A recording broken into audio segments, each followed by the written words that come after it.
নমস্কার, তনুশ্রী হোম কিচেনে সবাইকে স্বাগত। আজ তৈরি হবে চিনি গুড় ছাড়া পুডিং বা ক্ষীরের রেসিপি।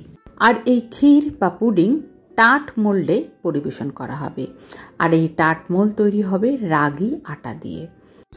হাফ কাপ রাগি আটার সাথে দারচিনি গুঁড়ো, গোলমরিচের গুঁড়ো আর নুন দিয়েছি 1/4 চা চামচ। টাট যাতে ক্রিস্পি হয় এজন্য 2-3 চামচ ঘি দিতে হবে। এরপর খুব ভালো করে ময়ান দিতে হবে আটার সাথে।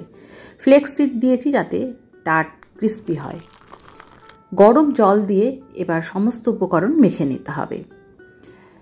এর সাথে সামান্য তিল দিয়েছি নাটিনেসের জন্য। আধ ঘন্টা ঢেকে রেখেছিলাম। এরপর ছোট ছোট লই কেটে টাট বানিয়ে নেব। রাগি আটার ডো ভীষণ নরম হয়, আর এটা যখন তুমি বেলতে যাবে এটা কিন্তু ফেটে যাবে। এর জন্য আমি হাত দিয়ে একটুখানি চ্যাপটা করে ফ্ল্যাট করে নিয়েছি। তো লইটা এভাবে ফ্ল্যাট করে দেখো টাটের মধ্যে বসিয়ে আঙুল দিয়ে চেপে চেপে একটা টাটের শেপ দিয়ে দেবো। ওপর দিকের বাড়তি অংশ ছুরি দিয়ে এভাবে কেটে দিতে হবে যাতে টাটের শেপ নিয়ে নেয়। এবার একটা কাঁটা চামচ দিয়ে একটু ছিদ্র করে নিচ্ছি যাতে টাটটা ফুলে না ওঠে। এবার ওভেনে 170 ডিগ্রিতে 10 থেকে 12 মিনিটের জন্য টাট আমি বেক করে নেব। তো ওটা বেক হতে থাকুক। অন্যদিকে কড়াইতে আমি ঘি দিয়েছি 1 চা চামচ, তাতে 20 গ্রাম দেব মাখানা বা 1 কাপ মাখানা দিয়েছি। সেটা হালকা করে রোস্ট করে নিয়েছি। এটা মিক্সিতে গুঁড়ো করে রাখবো। 1.5 কাপ দুধ দিয়েছি কড়াইতে।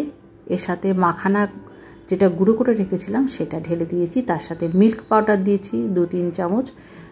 2-3 চামচ দিয়েছি কোকোনাট মিল্ক পাউডার। এতে খুব ভালো একটা ফ্লেভার হবে। আর কোকোনাট মিল্ক পাউডার হাতের কাছে যে কোনো দোকানেই পেয়ে যাবে।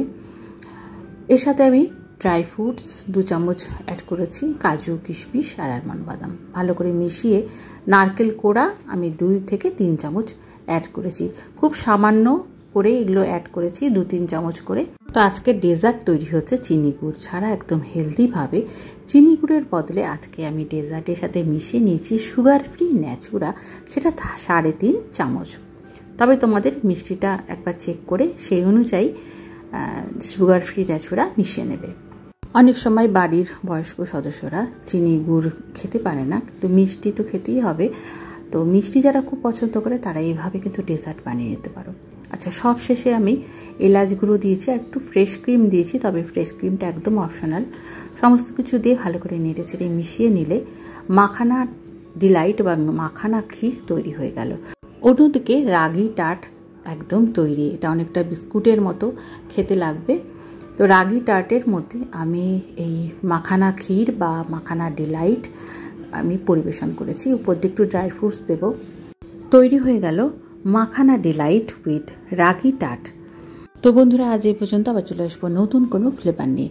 আজকের এই হেলদি ডেজার্টের রেসিপি কেমন লাগলো অবশ্যই কমেন্ট করে জানাবে। ভালো লাগলে লাইক করে পাশে থাকবে। নতুন বন্ধু থাকলে সাবস্ক্রাইব করে রেখো আর বেল আইকনটি প্রেস করে রেখো। এই ধরনের সহজ নিত্য নতুন রেসিপির আপডেট পাওয়ার জন্য। সকলে ভালো থেকো। ধন্যবাদ।